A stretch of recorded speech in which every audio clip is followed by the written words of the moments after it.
I said that it was the word that God gave to me for CBC Palarivatam for this year. ഈ വർഷത്തേക്ക് CBC പാലാരിവട്ടത്തോടുള്ള ബന്ധത്തിൽ ദൈവം എനിക്ക് നൽകിയ വചനമെന്ന് ഞാൻ ഓർമ്മിപ്പിക്കുകയുണ്ടായി. And I have been trying to apply this into my life. എൻ്റെ ജീവിതത്തിൽ അത് പ്രാവർത്തികമാക്കാൻ ഞാൻ ശ്രമിക്കുന്നുണ്ട്. And I have failed over and over again and had to restart it again and again. അത് പ്രാവർത്തികമാക്കുവാൻ കഴിയാതെ വീണ്ടും വീണ്ടും പരാജയപ്പെട്ട് വീണ്ടും വീണ്ടും പുനരാവർത്തനത്തിൽ ഞാൻ നിലകൊള്ളുന്നു. We saw that there were 4 words that was there in the Greek language for love. സ്നേഹത്തിനെ സംബന്ധിച്ച് 4 യവന ഭാഷയിൽ 4 പദങ്ങളുണ്ട്. And out of that we have only 2 that is used in the New Testament. പുതിയ നിയമത്തിൽ അതിൽ നിന്ന് 2 പദങ്ങൾ മാത്രമേ രേഖപ്പെടുത്തിയിട്ടുള്ളൂ. And out of that predominantly there is one word that was used in the New Testament to refer to the love of God. ദൈവത്തിന്റെ അതിൽ നിന്നും ഒരു പദമാണ് ദൈവത്തിന്റെ സ്നേഹത്തെ പറ്റി ആവർത്തിച്ച് രേഖപ്പെടുത്തിയിരിക്കുന്നത്. And what is that word? എന്താണ് സ്നേഹം? എന്താണ് പദം? Yes, the word is agape. Agape. The difference between the word agape for love and all the other words of love is that agape is not a feeling. Agape love is a choice. Agape എന്ന് പറയുന്ന സ്നേഹത്തിന്റെ പദവും മറ്റുള്ള പദങ്ങൾ തമ്മിലുള്ള വ്യത്യാസം എന്ന് പറയുന്നത് അഗാപ്പെ വികാരപരമായി വരുന്നത് മാത്രമല്ല, അഗാപ്പെ എന്ന് പറയുന്നത് തിരഞ്ഞെടുക്കുന്ന സ്നേഹത്തിന്റെ ഒരു ചോയ്സ് ആണ്. It is the love of the will of man. മനുഷ്യന്റെ നിർണയപ്രകാരം അവൻ തീരുമാനിക്കുന്നതാണ് അഗാപ്പെ സ്നേഹം. It is a sacrificial love. It does not look about its own self, but without expecting anything in returns, it just pours it out on the other by choice. സ്വയത്തിൽ അധിഷ്ഠിതമല്ലാത്ത, തിരികെ ലഭിക്കണമെന്ന് ആഗ്രഹിക്കാത്ത, മറ്റുള്ളവരെ കണക്കാക്കുന്ന ദൈവസ്നേഹം അല്ലെങ്കിൽ സ്നേഹമാണ് അഗപ്പെ.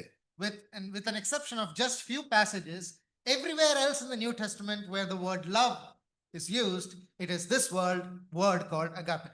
ചില ഭാഗങ്ങൾ ഒഴിച്ച് ബാക്കി എല്ലാ ഭാഗങ്ങളിലും പുതിയ നിയമത്തിൽ സ്നേഹത്തിന്റെ പദം യവന ഭാഷയിൽ അഗപ്പെ എന്നാണ് രേഖപ്പെടുത്തിയിരിക്കുന്നത്. So we saw from 1 Corinthians chapter 13, we only got to meditate from the first 3 verses. കഴിഞ്ഞ പ്രാവശ്യം നമ്മൾ ആദ്യത്തെ 3 വാക്യങ്ങൾ മാത്രമാണ് നമുക്ക് ധ്യാനിപ്പാനിടയായത്. And today in the will of God we will meditate from verse 4 to verse 7. ഇന്നത്തെ ചിന്തയ്ക്കായി 4 മുതൽ 7 വരെയുള്ള വാക്യങ്ങൾ ധ്യാനിപ്പാൻ ആഗ്രഹിക്കുന്നു. So in verses 1 to 3 we have the unique value of love, and in verses 4 to 7 we have the unique character of love. 1 മുതൽ 3 വരെയുള്ള വാക്യങ്ങളിൽ സ്നേഹത്തിന്റെ സ്വഭാവം, അതിന്റെ യുണീക് സ്വഭാവവും അതിനുശേഷമുള്ളത് അതിന്റെ മൂല്യവും അതിനുശേഷം അതിന്റെ സ്നേഹത്തിന്റെ സ്വഭാവവുമാണ് 4 മുതൽ 7 വരെയുള്ള വാക്യങ്ങളിൽ നാം കാണുന്നത്. In verses 1 to 3 we saw a formula 7 minus 1 equals 0. That is God's mathematics. നമ്മൾ കർത്താവിന്റെ കണക്ക് പ്രകാരം നമ്മൾ ശ്രദ്ധിച്ചു. ആദ്യത്തെ 3 വാക്യങ്ങളിൽ 7 ഗുണങ്ങൾ ഉണ്ടായിട്ടിരിക്കെ സ്നേഹമില്ല എങ്കിൽ ശൂന്യമാണ്. അതുകൊണ്ട് 7 - 1 ശൂന്യം എന്ന് നാം ചിന്തിക്കുകയുണ്ടായി. It's the maths of God that you don't learn in this world. ഈ ഭൂമി പഠിപ്പിക്കാത്ത ഒരു കണക്ക് പുസ്തകമാണ് നാം ഇവിടെ കാണുന്നത്. So in verses 1 to 3 we before we go to that passage, we know that the Corinthian church was a church that lacked no spiritual gift. കൊരിന്ത്യ സഭയിൽ നാം വിഷയത്തിലേക്ക് കടക്കുന്നതിന് മുൻപ് കൊരിന്ത്യൻ സ്ഥലം സഭ എല്ലാ കൃപാവരങ്ങളിലും ദാനങ്ങളിലും വളരെ സമ്പന്നരായിരുന്നു. It was a very active church, but at the same time it was a very carnal church. അത് വളരെ ആക്റ്റീവ് ആയിട്ടുണ്ടായിരുന്ന ഒരു ചർച്ചായിരുന്നു. എങ്കിൽ പോലും ആ സ്ഥലം സഭയിൽ ജഡീക സ്വഭാവം ഉണ്ടായിരുന്നു. So in verses 1 to 3 of 1 Corinthians 13 you have the description of all the gifts without love. അതുകൊണ്ട് 1 മുതൽ 3 വരെയുള്ള വാക്യങ്ങളിൽ സ്നേഹമില്ലാത്ത എല്ലാ കൃപാവരങ്ങളും വരങ്ങളും അവിടെ രേഖപ്പെടുത്തിയിട്ടുണ്ട്. Then in verses 4 to 7 you have the mention of love without any gifts. എന്നാൽ 4 മുതലുള്ള വാക്യങ്ങളിൽ സ്നേഹത്തെ പറ്റി പറയുകയും വേറെ ഒരു വരങ്ങളെ പറ്റി പറയാതിരിക്കുകയും ചെയ്യുന്നു. And what Paul is trying to say in those verses is like this. പൗലോസ് എന്താണ് ഈ വാക്യങ്ങളിൽ പറയാൻ ആഗ്രഹിക്കുന്നത്? Gifts without love are worthless. സ്നേഹമില്ലാത്ത കൃപാവരങ്ങളും ശുശ്രൂഷകളും പ്രയോജനമില്ലാത്തത്. But love without gifts still has its value. ദാനങ്ങളില്ലാതെ, കൃപാവരങ്ങളില്ലാതെ സ്നേഹം കൊണ്ട് മാത്രം തന്നെ അതിൻ്റെതായ മൂല്യത്തിൽ നിലകൊള്ളുന്നു. It is love that actually gives value to all the other gifts that is mentioned in Corinthians. Corinthian സഭയിൽ സ്നേഹം കൊണ്ടാണ് ബാക്കിയുള്ള എല്ലാ കൃപാവരങ്ങൾക്കും ശുശ്രൂഷകൾക്കും മൂല്യം നൽകുന്നത്. And that is why Paul says in chapter 12 in the last verse, I will show you a more excellent way. അതുകൊണ്ടാണ് 12-ാം അധ്യായത്തിന്റെ ഏറ്റവും അവസാനം ഇനി ഞാൻ അതിശ്രേഷ്ഠമായ ഒരു മാർഗം നിങ്ങൾക്ക് കാണിച്ചു തരാമെന്ന് പറഞ്ഞ് 13-ാം അധ്യായം താൻ രേഖപ്പെടുത്തുന്നത്. Yes, so now with that in mind, let us read 1 Corinthians chapter 13. We can read from verse 1 to verse 7. 13-ാം അധ്യായം 1 മുതൽ 7 വരെയുള്ള വാക്യങ്ങളിൽ 1 മുതൽ 7 വരെയുള്ള വാക്യങ്ങൾ നമുക്ക് വായിക്കാം. I would request everyone to look into your Bibles.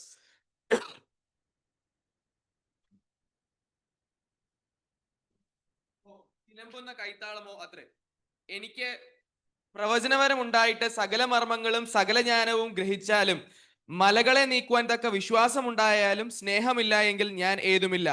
എനിക്കുള്ളതെല്ലാം അന്നദാനം ചെയ്താലും എൻ്റെ ശരീരം ചുടുവാൻ ഏൽപ്പിച്ചാലും സ്നേഹമില്ല എങ്കിൽ എനിക്ക് ഒരു പ്രയോജനവുമില്ല. സ്നേഹം ദീർഘമായി ക്ഷമിക്കുകയും ദയ കാണിക്കുകയും ചെയ്യുന്നു. സ്നേഹം സ്പർദ്ധിക്കുന്നില്ല, സ്നേഹം നിഗളിക്കുന്നില്ല, സ്നേഹം ചീർക്കുന്നില്ല, അയോഗ്യമായി നടക്കുന്നില്ല, സ്വാർത്ഥം അന്വേഷിക്കുന്നില്ല, ദ്വേഷ്യപ്പെടുന്നില്ല, ദോഷം കണക്കിടുന്നില്ല, അനീതിയിൽ സന്തോഷിക്കാതെ സത്യത്തിൽ സന്തോഷിക്കുന്നു, എല്ലാം പൊറുക്കുന്നു, എല്ലാം വിശ്വസിക്കുന്നു, എല്ലാം പ്രത്യാശിക്കുന്നു, എല്ലാം സഹിക്കുന്നു. In these verses we see the character of love. ഈ വാക്യങ്ങളിൽ സ്നേഹത്തിന്റെ സ്വഭാവം നാം കാണുന്നു. And as we sit in the presence of God, listening from these passages and the things that God wants to tell us concerning love, let us sit prayerfully and try to look into our own lives as we apply it. നാം ഈ ഭാഗങ്ങൾ ദൈവസന്നിധിയിൽ ധ്യാനിക്കുമ്പോൾ നമ്മുടെ വ്യക്തിപരമായ ജീവിതത്തെ കർത്താവിൽ ആശ്രയിച്ച് പ്രാർത്ഥനയോടുകൂടെ നമ്മുടെ വ്യക്തിപരമായ ജീവിതത്തിൽ ഇത് പ്രാവർത്തികമാണോ എന്ന് ശ്രദ്ധിപ്പാനിടയാകട്ടെ. Let us just look to the Lord in a word of prayer. ദൈവം നമുക്ക് പ്രാർത്ഥനയിൽ കണ്ണുകളെ അടയ്ക്കാം. Father, we thank you for this amazing passage that thou hast given us. We thank thee, Lord Jesus, for all that we are exhorted to, and we thank thee, Lord, that this is the pathway of becoming more and more like thee. Father, as we sit in thy presence, we thank thee for the gift of the Holy Spirit that thou hast given us, who opens the word and applies it to our hearts. Father, we pray that this word would be useful, would do its work in our lives and transform us to be more and more like thy beloved Son. This, Father, we ask in the precious name of our Lord and Savior Jesus Christ. Amen. Love is described by not what it feels, but by what it does. സ്നേഹം എന്ത് വികാരത്തിൽ അടിസ്ഥാനമായിട്ടല്ല, സ്നേഹം എന്ത് ചെയ്യുന്നു എന്നുള്ളതിന്റെ അടിസ്ഥാനത്തിലാണ് ഇവിടെ അതിന്റെ സ്വഭാവത്തെ വിശേഷിപ്പിച്ചിരിക്കുന്നത്. William Scroggie, who was a great servant of God who has written so many books, he said like this. William Scroggie എന്ന ദേവദാസൻ താൻ ഇങ്ങനെയാണ് എഴുതിയിരിക്കുന്നത്. This picture of love that you see in verses 4 to 7, this is not the dream of an artist. ഈ 4 മുതൽ 7 വരെയുള്ള വാക്യങ്ങളിൽ കാണുന്ന സ്നേഹത്തിന്റെ സ്വഭാവം ഒരു ചിത്രകാരന്റെ സ്വപ്നമല്ല ഇവിടെ എഴുതി വെച്ചിരിക്കുന്നത്. It is the work of a photographer. അത് ഒരു ഫോട്ടോഗ്രാഫറിന്റെ ഒപ്പിയെടുത്ത ഒരു വ്യക്തിയുടെ അല്ലെങ്കിൽ ആ ഒരു ഫോട്ടോഗ്രാഫാണ് ഇവിടെ കാണുന്നത്. And the original is the Lord Jesus. അതിന്റെ ഒറിജിനൽ എന്ന് പറയുന്നത് കർത്താവായ യേശു ക്രിസ്തുവിൽ അടിസ്ഥിതമാണ്. So these 14 things that we see here, there are 14 characters of love, and these 14 things is a beautiful picture of our beloved Lord Jesus. ഇവിടെ സ്നേഹത്തിന്റെ 14 സ്വഭാവ വിശേഷതകളും കർത്താവായ യേശു ക്രിസ്തുവിൽ നാം കാണുന്ന അനുഗ്രഹീതമായ കാര്യങ്ങളാണ്. To love like this is to be like Christ. ഇങ്ങനെ സ്നേഹിക്കാൻ കഴിയുന്നത് ക്രിസ്തുവിനെ പോലെ സ്നേഹിക്കുന്നു എന്നുള്ളതുകൊണ്ടാണ്. The degree of our failure is a measure of how unlike we are Christ. നമ്മുടെ പരാജയങ്ങളുടെ അളവുകോൽ എന്ന് പറയുന്നത് കർത്താവിനോട് ഞാൻ എന്തുമാത്രം അനുരൂപപ്പെടാതിരിക്കുന്നു എന്നുള്ളതാണ് നാം കണക്കാക്കുന്നത്. And only as Christ dwells in me do I slowly begin to show these characters. ക്രിസ്തു എന്നിൽ അധിവസിക്കുന്നത് പോലെ തന്നെയാണ്, അല്ലെങ്കിൽ അധിവസിച്ചുകൊണ്ടിരിക്കുമ്പോൾ, അല്ലെങ്കിൽ എന്നിൽ എന്തുമാത്രം അധിവസിക്കുന്നു അതിന്റെ അടിസ്ഥാനത്തിലാണ് സ്നേഹത്തിന്റെ സ്വഭാവ വിശേഷതകളും എന്റെ ജീവിതത്തിൽ കാണപ്പെടുന്നത്. And this is a passage that is easy to preach but very difficult to apply in our lives. Why? Because it is a picture of the Lord Jesus. പ്രസംഗിക്കാൻ എളുപ്പവും പ്രാവർത്തികമാക്കാൻ വളരെ ബുദ്ധിമുട്ടുള്ള ഒരു വേദഭാഗമാണ്. കാരണം ഇത് ക്രിസ്തുവിനെ പോലെ ആക്കി തീർക്കുന്ന അതിമഹത്തായ സ്വഭാവ വിശേഷതയാണ്. And the place where I fail most to do this is not in church, but at home itself. ഇതിൽ ഞാൻ ഏറ്റവും പരാജയമടയുന്നത് സഭയിലല്ല, എൻ്റെ സ്വന്തം ഭവനത്തിലാണ് ഞാൻ ഈ സ്വഭാവ വിശേഷതയിൽ പരാജയപ്പെട്ടു So പോകുന്നത്. I just measured how much time we would need in with the translation for doing 14 of this. സമയം ഞാൻ കണക്കാക്കി 14 ഉണ്ടോന്ന് തീർക്കാനായിട്ട് ഞാൻ ശ്രമിച്ചപ്പോൾ Uh, സമയം I കണക്കാക്കിയപ്പോൾ will get only 1 minute per per point here. ഒരു പോയിന്റിന് 1 മിനിറ്റേ കിട്ടുകയുള്ളൂ. So then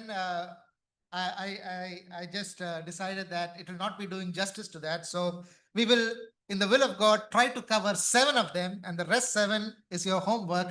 Go home and meditate, and as the Lord leads, apply to us. അതുകൊണ്ട് 7 എണ്ണം പൂർത്തീകരിച്ച് ബാക്കി 7 എണ്ണം നമുക്ക് ഭവനത്തിൽ പോയി പഠിക്കാമെന്നാണ് പറയുന്നത്. You will get another sermon. Right. So first of all, the way that we're going to look at this is some of these are said in the positive and some of these are said in negative. നാം പലപ്പോഴും ഈ ഭാഗങ്ങൾ ശ്രദ്ധിച്ചാൽ ആദ്യത്തെ ചില സ്വഭാവ വിശേഷതകൾ അത് നെഗറ്റീവായിട്ട് അല്ലെങ്കിൽ പോസിറ്റീവായിട്ടാണ് രേഖപ്പെടുത്തിയിരിക്കുന്നത്. പിന്നീട് അത് നെഗറ്റീവ് അല്ലെങ്കിൽ സ്നേഹത്തിന്റെ സ്വഭാവ വിശേഷതയുടെ നെഗറ്റീവ് കൊണോട്ടേഷനിലാണ് രേഖപ്പെടുത്തിയിരിക്കുന്നത്. So for example, love is patient, that is positive. സ്നേഹം ദീർഘമായി ക്ഷമിക്കുന്നു എന്ന് പറയുന്നത് ഒരു പോസിറ്റീവ് കൊണോട്ടേഷൻ ആണ്. Love does not envy, that is negative. എന്നാൽ സ്നേഹം അല്ലെങ്കിൽ അസൂയപ്പെടുന്നില്ല എന്ന് പറയുന്നത് അതൊരു നെഗറ്റീവ് കൊണോട്ടേഷൻ ആണ്. So in all these 14 points or 7 points that we look at today, I have put the positive and the negative together in one sentence so that we can make sense. എന്നാൽ ഈ ആദ്യത്തെ 7 പോയിന്റുകൾ നാം ഇന്ന് ധ്യാനിക്കുമ്പോൾ അതിന്റെ 2 വശങ്ങളും പോസിറ്റീവ് നെഗറ്റീവ് ഓപ്പോസിറ്റ് കാര്യങ്ങൾ ഞാൻ ഒറ്റ സെന്റൻസിൽ ആക്കിയിട്ടുണ്ട്, നമുക്ക് ഓർക്കുവാൻ എളുപ്പത്തിൽ. So let us go with the first one. Love is patient, and let's say like this: agape is not quick tempered, but it is patient. Agape ഉഗ്രകോപിയല്ല അല്ലെങ്കിൽ ഉഗ്രകോപം ജ്വലിപ്പിക്കുന്ന സ്വഭാവമല്ല, പക്ഷെ ദീർഘമായി ക്ഷമിക്കുന്നതാണ്. Yes, love suffers long. Love is long suffering, or love is patient. സ്നേഹം ദീർഘമായി ക്ഷമിക്കുന്നതാണ്, ക്ഷമാസ്വഭാവമുള്ളതാണ് സ്നേഹം. Yes, the Greek word that is used here, it refers to patience with people, not patience with circumstances. ഇവിടെ ഉപയോഗിച്ചിരിക്കുന്ന ആ ദീർഘക്ഷമ എന്ന് പറയുന്നത് സാഹചര്യങ്ങളോടുള്ള ബന്ധത്തിലുള്ള ദീർഘക്ഷമയല്ല, വ്യക്തികളോടുള്ള എൻ്റെ ഇടപാടിൽ ഞാൻ കാണിക്കേണ്ട ദീർഘക്ഷമയാണ്. Yes, and you would have the literal meaning of this is if you see a bomb or a dynamite which has a fuse. Okay, the literal meaning of this is love has a long fuse. എന്നുവെച്ചാൽ ഈ fuse നമുക്കറിയാമല്ലോ, ഈ ബോംബോ സാധനങ്ങളും പറഞ്ഞതിന്റെ English മനസ്സിലായെന്ന് വിചാരിക്കുന്നു. ആ bomb അത് ടിക്ക് ഓഫ് ചെയ്യുന്ന ആ ടൈം അല്ലെങ്കിൽ ആ ലോങ് ഫ്യൂസ് എന്ന് വെച്ചാൽ അത് പൊട്ടിത്തെറിക്കാതെ ദീർഘമായിരിക്കുന്ന സാഹചര്യം. Yes, that is the literal meaning of this word. Love is long suffering, or it has a long fuse. അത് സ്നേഹം ദീർഘമായി ക്ഷമിക്കുന്നു, പൊട്ടിത്തെറിക്കാതെ വളരെ ദീർഘമായി കാത്തിരിക്കുന്നു. That means no matter the circumstance, no matter what happens around me, I will not get angry. എന്ന് വെച്ചാൽ എൻ്റെ സാഹചര്യം എന്തുമായിക്കൊള്ളട്ടെ, ഞാൻ ഉഗ്രകോപിയായി മാറുന്നില്ല. And agape is something to do with the will. It is a choice that I have to make. അതുകൊണ്ട് സ്നേഹം എന്ന് പറയുന്നത്, അഗപ്പെ എന്ന് പറയുന്നത് മനുഷ്യന്റെ ഹൃദയത്തിന്റെ നിർണയപ്രകാരം തീരുമാനിക്കപ്പെടുന്നതാണ്. Yes, you may be perfectly justified in getting angry. ഒരു പക്ഷേ ദേഷ്യപ്പെടുക അല്ലെങ്കിൽ ഉഗ്രകോപത്തിലേക്ക് ഞാൻ ന്യായമായിരിക്കും കാര്യങ്ങൾ ഇടപെടുന്നത്. Love chooses not to get angry. എന്നാൽ അഗപ്പെ ദീർഘമായി ക്ഷമിക്കാൻ നിർണയിക്കുന്നു. And in the church at Corinth, this was something that they were lacking. Corinthian സഭയിൽ ഇത് വളരെ ഹ്രസ്വമായി കാണപ്പെടുന്ന ഒരു They വസ്തുതയായിരുന്നു. were very impatient and decisive in all their dealings. അവരുടെ എല്ലാ ഇടപാടുകളിലും അവർ തീരുമാനങ്ങൾ വളരെ അല്ലെങ്കിൽ അവർ ഉഗ്രകോപത്തിൽ അല്ലെങ്കിൽ പിണക്കത്തിൽ എല്ലാ വിഷയങ്ങളും പിണക്കത്തിൽ ചെന്നെത്തുന്ന ഒരു സ്വഭാവമായിരുന്നു. Yes, quarreling and groupism, they were so intolerant of one another. അവർ അന്യോന്യം അങ്ങോട്ടും ഇങ്ങോട്ടും സഹിഷ്ണുതയില്ലാതെ ആളുകളായിരുന്നു. 1 Corinthians chapter 1 and verse 10, Paul says like this: it has been reported to me by Chloe's people that there is quarreling among you, my brother. ക്ലോയുടെ ആളുകളാൽ എനിക്ക് നിങ്ങളുടെ ഇടയിൽ പിണക്കമുണ്ടെന്ന് ഞാൻ അറിയുന്നു. And agape means it is long suffering. That means even when I have been wrong, I will patiently remain silent. തെറ്റ് എന്നോട് ചെയ്തുവെങ്കിൽ പോലും ഞാൻ ദീർഘമായി ക്ഷമിക്കാൻ തീരുമാനിക്കുന്നതാണ് അഗാപ്പെ സ്നേഹത്തിന്റെ തീരുമാനം. And this is the Lord's own character. He is slow to anger. കർത്താവായ യേശുക്രിസ്തുവിന്റെ സ്വഭാവത്തിൽ നാം കാണുന്നതാണ്, അവൻ ദീർഘമായി ക്ഷമിക്കുന്നവനാണ്, അല്ലെങ്കിൽ അവൻ പെട്ടെന്ന് ദേഷ്യപ്പെടുന്നില്ല. Patience is needed in our lives. സാവധാനതയും ക്ഷമയും ഒക്കെ നമ്മുടെ ജീവിതത്തിൽ വളരെ ആവശ്യമാണ്. Long suffering, that is a meaning. ദീർഘക്ഷമ നമ്മുടെ ജീവിതത്തിൽ ആവശ്യമാണ്. It is needed in family life. കുടുംബജീവിതത്തിൽ ആവശ്യമാണ്. Husbands in particular. ഭർത്താക്കന്മാർ പ്രത്യേകിച്ച്. I have a very short fuse. എനിക്കും വളരെ ചെറിയ ഫ്യൂസ് ആണ്. Yes. Is this how she should talk to me? ഇങ്ങനെയാണോ അവൾ എന്നോട് സംസാരിക്കേണ്ടത്? Is this how somebody should behave with me? ഇങ്ങനെയാണോ ഒരാൾ എന്നോട് പെരുമാറേണ്ടത്? He did not respect me. അവൻ എന്നെ ബഹുമാനിച്ചില്ല. He said so and so things about me. എന്നോട് ഇങ്ങനെ കാര്യങ്ങൾ പറഞ്ഞു. An impatient father, an impatient husband will destroy the family. ദീർഘക്ഷമയില്ലാത്ത പിതാവും ഭർത്താവും കുടുംബത്തെ തകർത്ത് കളയും. So also in church, an impatient shepherd will destroy the assembly. അതുപോലെ തന്നെയാണ് സ്ഥലം സഭയിലും ദീർഘക്ഷമയില്ലാത്ത ഇടയന്മാർ സ്ഥലം സഭയെയും നശിപ്പിക്കും. Patience is needed when dealing with people. ആളുകളുമായി നാം ഇടപെടുമ്പോൾ, ആളുകളുമായി നാം സംസർഗം പുലർത്തുമ്പോൾ ദീർഘക്ഷമ ആവശ്യകതയാണ്. Because we are dealing with the weaknesses and failures of people. കാരണം ആളുകളുടെ ബലഹീനതകളും പരാജയങ്ങളുടെയും ജീവിതത്തിന്റെ മധ്യത്തിലാണ് നാം അവരോട് ഇടപെടുന്നത്. And even when we are sitting here, when we look at those people sitting to our right or to the left or behind or before us, they are all imperfect people. നാം ഇന്നിവിടെ ഇരിക്കുമ്പോൾ പോലും എന്റെ മുമ്പിലും പുറകിലും സൈഡിലും ഒക്കെ ഇരിക്കുന്ന ആളുകൾ നാം എല്ലാം അപൂർണരായ ആളുകളാണ്. There are some who are slow to learn. ചിലര് പഠിക്കുവാൻ വേഗതയില്ലാത്തവരാണ്. There are some who are very resistant to change. ചിലര് മാറ്റത്തിന് വളരെ എതിർത്ത് നിൽക്കുന്നവരാണ്. There are some who are weak in faith. ചിലർ വിശ്വാസത്തിൽ ബലഹീനരാണ്. There are some who are very quick to complain. ചിലർ പരാതിപ്പെടാൻ എപ്പോഴും വളരെ വേഗത്തിൽ വരുന്നവരാണ്. There are some who are very forgetful of their responsibilities. ചിലർ അവരുടെ ഉത്തരവാദിത്തങ്ങൾ മറന്നു പോകുന്നവരാണ്. We must have patience to bear with them. അവരെ ഒന്നിച്ചു കൊണ്ടുപോകുവാനുള്ള ദീർഘക്ഷമ സ്നേഹത്തിനുണ്ടാകണം. Turn to 2 Timothy chapter 4 and verse 2. 2 Timotheos 4-ാം അധ്യായത്തിന്റെ 2-ാം വാക്യം. Yes, Paul is admonishing Timothy, his son in the faith. Timotheos തന്റെ വിശ്വാസപുത്രനോട് താൻ ഉപദേശിക്കുകയാണ്. And he is talking about the pulpit. Preach the word. വചനം പ്രസംഗിക്കുക. First 2 Timothy chapter 4 and verse 2. Okay, go ahead. Preach the word. Be ready in season and out of season. വചനം സംസാരിക്കുക, വചനം പ്രസംഗിക്കുക, സമയത്തും അസമയത്തും ഒരുങ്ങി നിൽക്കുക. Reprove, rebuke and exhort. How? With complete patience and teaching. സകല ഉപദേശത്തോടുകൂടെയും ശാസിക്കുക, തർജ്ജനം ചെയ്യുക, പ്രബോധിപ്പിക്കുക, എന്നാൽ സകല ദീർഘക്ഷമയോട്. Turn to 1 Thessalonians chapter 5. 1 തെസ്സലോനിയർ 5-ാം അധ്യായം 1 Thessalonians chapter 5 and verse 14. അതിന്റെ 14-ാം വാക്യം. And there it reads like this: admonish the idle, encourage the faint-hearted, help the weak, be patient with them all. ക്രമം കെട്ടവരെ ബുദ്ധി ഉപദേശിക്കുവിൻ, ഉൾക്കരുത്തില്ലാത്തവരെ ധൈര്യപ്പെടുത്തുവിൻ, ബലഹീനരെ താങ്ങുവിൻ, എല്ലാവരോടും ദീർഘക്ഷമ കാണിക്കുവിൻ. This is something that is so needed in our personal life, in our assembly life, in our social life, in all the places where we deal with people. Patience is something that we need. നാം നമ്മുടെ വ്യക്തിപരമായ ജീവിതത്തിൽ, കുടുംബജീവിതത്തിൽ, സഭാ ജീവിതത്തിൽ, നമ്മുടെ സാമൂഹികമായ ജീവിതത്തിലെല്ലാം വളരെ ആവശ്യകതമായ ഒരു സ്വഭാവവിശേഷതയാണ് ദീർഘമായി ക്ഷമിക്കുക. And no matter how people deal with us, no matter how hurtful they have been to us, we must show the patience that God has shown us.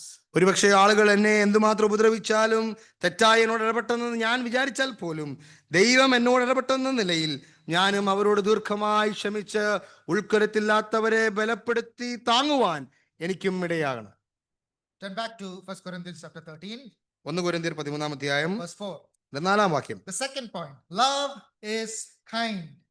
സ്നേഹം ദയ കാണിക്കുന്നതാണ്. Agape love is not inconsiderate, but it is kind or benevolent. Agape സ്നേഹം മറ്റുള്ളവരെ കരുതാത്ത സ്നേഹമല്ല, ദയ കാണിക്കുന്നതാണ്. Some render it like this: love is sweet to all. ചിലർ പറയുന്നു സ്നേഹം എല്ലാവർക്കും മാധുര്യമുള്ളതാണ്. If patience is a passive quality of love, then kindness is the active quality of love. Patience, ക്ഷമ എന്ന് പറയുന്നത് ഒരു പാസീവ് അല്ലെങ്കിൽ പാസീവ് ക്വാളിറ്റി ആണെങ്കിൽ ദയ കാണിക്കുക എന്ന് പറഞ്ഞാൽ അത് പോസിറ്റീവായി അല്ലെങ്കിൽ നാം ക്രിയാത്മകമായി, ഇറ്റ്സ് an active, ക്രിയാത്മകമായ ഒരു സ്വഭാവമാണ്. Yes, agape always reaches out in kindness.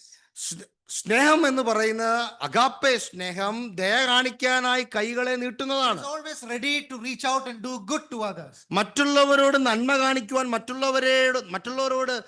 മറ്റുള്ളവരെ കരുതാനായി കൈ നീട്ടുന്നതാണ് സ്നേഹം. It looks for opportunities in and ways that we can be useful to others. എന്നെ കൊണ്ടും എൻ്റെ സാഹചര്യങ്ങളെ കൊണ്ട് മറ്റുള്ളവർക്ക് ഉപയോഗപ്പെടുന്നതാകണം എൻ്റെ സ്നേഹം. Why did Paul emphasize this to the Corinthians? എന്തിനാണ് ഇത് കൊരിന്ത്യ സഭയിലോട്ട് ഇത് എഴുതിയത്? They were not doing this. They were not dealing in kindness. കാരണം അവർ ദയ അന്യോന്യം കാണിക്കാത്തവരായിരുന്നു. In 2 chapters before, 1 Corinthians chapter 11, Paul is rebuking them as they come together and worship together. They come together for the Lord's Supper. 1 Corinthians chapter 11, verse 20 and 22.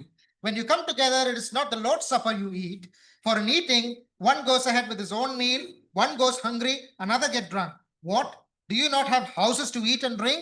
Or do you despise the church of God and humiliate those who have nothing? 1 കൊരിന്ത്യർ 12-20 വാക്യങ്ങളിൽ കൊരിന്ത്യ സഭയുടെ അവസ്ഥ നാം കാണുന്നു. നിങ്ങൾ കൂടി വരുമ്പോൾ കർത്താവിന്റെ അത്താഴം അല്ല കഴിക്കുന്നത്. ഭക്ഷണം കഴിക്കയിൽ ഓരോരുത്തരും താന്താന്റെ അത്താഴം മുൻപേ കഴിക്കുന്നു. അങ്ങനെ ഒരുവൻ വിശന്നും മറ്റൊരുവൻ ലഹരി പിടിച്ചും ഇരിക്കുന്നു. തിന്നുവാനും കുടിക്കുവാനും നിങ്ങൾക്ക് വീടുകളില്ലയോ? അല്ല, ദൈവത്തിന്റെ സഭയെ നിങ്ങൾ തുച്ഛീകരിച്ച് ഇല്ലാത്തവരെ ലജ്ജിപ്പിക്കുന്നുവോ? നിങ്ങളോട് എന്തു പറയേണ്ടു? You humiliate those who don't have anything. ഒന്നുമില്ലാത്തവരെ നിങ്ങൾ ലജ്ജിപ്പിക്കുന്നു. You shame the poor and the weak. നിങ്ങൾ പാവങ്ങളെയും അല്ലെങ്കിൽ നിർധനരായ ആളുകളെയും നിങ്ങൾ ലജ്ജിപ്പിക്കുന്നു. That is not the quality of love. അത് സ്നേഹത്തിന്റെ സ്വഭാവമല്ല. They were inconsiderate, they were unkind, but the love of God is kind. അവർ മറ്റുള്ളവരെ കരുതാതിരുന്ന അവരുടെ ആ സ്വഭാവവിശേഷതയിൽ പൗലോസ് പറയാണ്, സ്നേഹം മറ്റുള്ളവരെയും കൂടെ കരുതുന്ന ദയ കാണിക്കുന്നതാണ് സ്നേഹം. Let me put it this way, a Christian has no reason or no excuse to be unkind. ഒരു ക്രിസ്തീയ വിശ്വാസികളുള്ള ബന്ധത്തിൽ ദയ കാണിക്കാതിരിക്കാൻ യാതൊരു നിർവാഹവുമില്ല. Kindness is a part of God's character. ദയ കാണിക്കുക എന്ന് പറഞ്ഞാൽ ദൈവത്തിന്റെ സ്വഭാവത്തിന്റെ ഒരു ഭാഗമാണ്. When the goodness and kindness of our God appeared, he saved us. ദൈവത്തിന്റെ കരുണയും നമ്മുടെ മേൽ ഉദിച്ചപ്പോൾ കർത്താവായ യേശുക്രിസ്തു നമ്മളിൽ പ്രത്യക്ഷനായി. We sing that song, your loving kindness is better than life. നാം പലപ്പോഴും പാടുന്ന ഒരു പാട്ടാണ്, നിന്റെ സ്നേഹത്തിന്റെ ദയ അത് ജീവനേക്കാൾ നല്ലത്. And agape is a deliberate choice to be kind. Agape സ്നേഹം എന്ന് പറയുന്നത് മറ്റുള്ളവരുടെ ദയ കാണിക്കുവാൻ ഞാൻ നിരന്തരമായി തിരഞ്ഞെടുക്കുന്നത് ഒന്നാണ്. And that is the nature of God himself. അതാണ് ദൈവത്തിന്റെ സ്വഭാവം കാണിക്കുന്നത്. So we must be kind to one another. അതുകൊണ്ട് നാം അന്യോന്യം ദയ കാണിക്കുന്നവരായിരിക്കണം. Sending a message to somebody who is sick. രോഗക്കിടക്കയിൽ കിടക്കുന്ന ആൾക്ക് ഒരു മെസ്സേജ് അയക്കുക. A concerned phone call. Concerned ആയിട്ട് ഒരാളെ ഫോൺ വിളിക്കുക. A readiness to help somebody. മറ്റുള്ളവരെ സഹായിപ്പാനായിട്ട് ഞാൻ എൻ്റെ കൈകളെ നീട്ടുക. Visiting their houses. അവരുടെ ഭവനങ്ങൾ സന്ദർശിക്കുക. Giving a hug sometimes. Tap on the back. ചിലപ്പോൾ ഒന്ന് കെട്ടിപ്പിടിക്കുക, അല്ലെങ്കിൽ പുറത്തൊന്ന് കൈതട്ടുക. These are the little things that we can do to express the kindness and the love of God. കർത്താവിന്റെ സ്നേഹത്തെയും എൻ്റെ ഹൃദയത്തിലെ ദയയും മറ്റുള്ളവരോട് കാണിക്കാനായി കിട്ടുന്ന ചെറിയ ചെറിയ അവസരങ്ങളാണ് ഇതൊക്കെ. It is not that love is not doing harm to anybody. That is not what love is. It actively does good to people. സ്നേഹം എന്ന് പറയുന്നത് മറ്റുള്ളവരെ ഉപദ്രവിക്കാതെ ഒരു സൈഡിൽ കൂടെ ജീവിച്ചു പോകുന്നതല്ല സ്നേഹം. സ്നേഹം എന്ന് പറയുന്നത് ആക്റ്റീവായി ക്രിയാത്മകമായി അങ്ങോട്ട് ചെന്ന് കൈകളെ നീട്ടുന്നതാണ് അഗപ്പെ സ്നേഹത്തിന്റെ തിരഞ്ഞെടുപ്പ്. Number 3. മൂന്നാമത്തെ കാര്യം, love does not envy. Agape is not envious, but it is content. സ്നേഹം സ്പർദ്ധിക്കുന്നില്ല. അഗാപ്പെ സ്നേഹം സ്പർദ്ധിക്കുന്നില്ല അല്ലെങ്കിൽ അസൂയപ്പെടുന്നില്ല, പക്ഷേ അത് തൃപ്തി അടയുന്നു. The Corinthians envied one another. കൊരിന്തിയ സഭയിലെ വിശ്വാസികൾ അന്യോന്യം സ്പർദ്ധിച്ചവരായിരുന്നു, അല്ലെങ്കിൽ അന്യോന്യം അസൂയ ഉണ്ടായിരുന്ന ആളുകളായിരുന്നു. especially in regard to spiritual gifts and positions in the church. പ്രത്യേകാൽ ആത്മീയമായ കൃപാവരങ്ങളോടുള്ള ബന്ധത്തിലും സഭയിലെ സ്ഥാനത്തോടുള്ള ബന്ധത്തിലും അന്യോന്യം അവർ സ്പർദ്ധിക്കുന്നവരായിരുന്നു. And we know the passage, 1 Corinthians chapter 3, where there was divisions among them, and some said, we are the Paul group, we are the Peter group, we are the Apollos group. നാം 1 കൊരിന്ത്യർ 3-ാമത്തെ അധ്യായത്തിൽ നമുക്കറിയാം, സഭയിൽ groupism ഉണ്ടായിരുന്നു. ഞങ്ങൾ പത്രോസിന്റെ കൂട്ടരാണ്, ഞങ്ങൾ അപ്പോലോസിന്റെ കൂട്ടരാണ്, ഞങ്ങൾ പൗലോസിന്റെ കൂട്ടരാണെന്ന് പറഞ്ഞു സഭയിൽ അവർ അന്യോന്യം അസൂയപ്പെട്ട് ഭിന്നിച്ചിരുന്നു. Where there is love, there is no envy. സ്നേഹമുള്ളിടത്ത് അസൂയയുമില്ല. But where there is no love, that is the best breeding place for envy. എന്നാൽ സ്നേഹമില്ലാത്തിടത്ത് അസൂയയ്ക്ക് വളരുവാൻ ഇതിനേക്കാൾ നല്ലൊരു അവസരമില്ല. Envy has always been destructive in the scriptures. എന്നാൽ തിരുവഴുത്തിൽ മുഴുവനും നാം കാണുന്നത് അസൂയ എവിടെ ഉത്ഭവിച്ചിട്ടുണ്ടോ അത് ജീവിതങ്ങളെ തകർത്തിട്ടുണ്ട്. The first murder in human history was because of envy. Cain killed Abel. മനുഷ്യ ചരിത്രത്തിലെ ആദ്യത്തെ കൊലപാതകം തന്നെ കയീൻ ആബേലിനോടുള്ള അവന്റെ അസൂയ കാരണമാണ് അവനെ കൊന്നത്. Envy consumed King Saul and it cost him his kingdom. Saul രാജാവിന് അസൂയ വന്ന് ദാവീദിനുള്ള ബന്ധത്തിൽ തന്നെ തകർത്ത് കളയുവാനിടയായി. And the greatest murder in history was the crucifixion of the Son of God. The Jews had delivered him up for envy, out of envy. യഹൂദന്മാർ ഈ ഭൂമിയിൽ നടന്ന ഏറ്റവും വലിയ കൊലപാതകങ്ങളിൽ ഒന്ന് കർത്താവായ യേശുക്രിസ്തുവിനെ അവർ അസൂയ സ്പർദ്ധ പൂണ്ട് അവർ കർത്താവിനെ ഏൽപ്പിച്ചു കൊടുത്തു. Proverbs chapter 14, there is an interesting proverb there. Proverbs chapter 14 and verse 30. സദൃശവാക്യം 14-ാമത്തെ അധ്യായത്തിൽ നാം ഇങ്ങനെ വായിക്കുന്നു, A tranquil heart gives life to the flesh, but envy makes the bones rot. അസൂയ അസ്ഥികളെ ദ്രവത്വത്തിലേക്ക് നയിക്കുന്ന സദൃശവാക്യങ്ങൾ 14-ാം അധ്യായം Verse 30. അതിന്റെ 30-ാമത്തെ വാക്യം, ശാന്ത മനസ്സ് ദേഹത്തിനു ജീവൻ, അസൂയയോ അസ്ഥികൾക്ക് ദ്രവത്വം. It makes your bones rot. It consumes you from inside. എന്റെ അസ്ഥികളെ ദ്രവത്വത്തിലേക്ക് നയിക്കുന്നതാണ് അസൂയ എന്ന് പറയുന്ന സ്വഭാവം. But agape is not envious, it is content. എന്നാൽ അഗാപ്പെ സ്നേഹം എന്ന് പറയുന്നത് അത് സ്പർദ്ധിക്കുന്നില്ല, അത് തൃപ്തി അടയുന്നതാണ്. It is content because the heart is set on heavenly things and not on earthly gains. അത് തൃപ്തി അടയുന്നതിന്റെ കാരണം ഭൗമികമായ കാര്യങ്ങളിലല്ല, സ്വർഗീയമായ കാര്യങ്ങളിൽ ഹൃദയത്തെ ചലിപ്പിക്കുന്നതായതുകൊണ്ടാണ്. Love finds its joy in not in getting but in giving. സ്നേഹം ലഭിക്കുന്നതിലല്ല, കൊടുക്കുന്നതിൽ ആസ്വദിക്കുന്നു. And the Bible gives examples of that as well. വേദപുസ്തകം അതിന്റെയും ഉദാഹരണങ്ങൾ നൽകുന്നുണ്ട്. Jonathan towards David, യോനാഥാൻ ദാവീദിനോട് കാണിച്ച സ്നേഹം that was a selfless love. അത് സ്വാർത്ഥതയില്ലാത്ത സ്നേഹമായിരുന്നു. Yes, John the Baptist towards Jesus, he must increase, I must decrease. യേശുവിനുള്ള ബന്ധത്തിൽ സ്നാപകനായ യോഹന്നാന്റെ സ്വഭാവം അല്ലെങ്കിൽ മനോഭാവം, അവനോ വളരണം ഞാനോ കുറയണം. Contentment is something that we all should learn. തൃപ്തി അടയുക എന്ന് പറയുന്നത് നാം എല്ലാവരും പഠിക്കേണ്ട ഒരു പാഠമാണ്. What does Paul say? In every situation, I have learned to be content. പൗലോസ് പറയുന്നു, എല്ലാ സാഹചര്യങ്ങളിലും തൃപ്തി അടയുവാൻ ഞാൻ പഠിച്ചിട്ടുണ്ട്. Godliness is good. ഭക്തി നല്ലതാണ്. Godliness with contentment is great gain. എന്നാൽ തൃപ്തിയോടുകൂടിയുള്ള ദൈവഭക്തി വലിയ വിജയങ്ങൾക്ക് കാരണമായി തീരുന്നു. And this envy was not just a Corinthian problem. ഈ അസൂയ എന്ന് പറയുന്ന കൊരിന്ത്യ സഭയിൽ മാത്രമുള്ള വിഷയമല്ല, It is our problem as well. അത് നമ്മുടെയും കൂടെ പ്രശ്നമാണ്. None of us are immune from that. നാം ആരും അതിൽ നിന്ന് ഒഴിഞ്ഞു പോകുന്നവരല്ല. That brother has something that I don't have. എനിക്കില്ലാത്തത് എന്തോ അവനുണ്ട്. She got a good job, but I did not get that job. അവക്കൊരു നല്ല ജോലി കിട്ടി, എനിക്ക് ലഭിച്ചില്ല.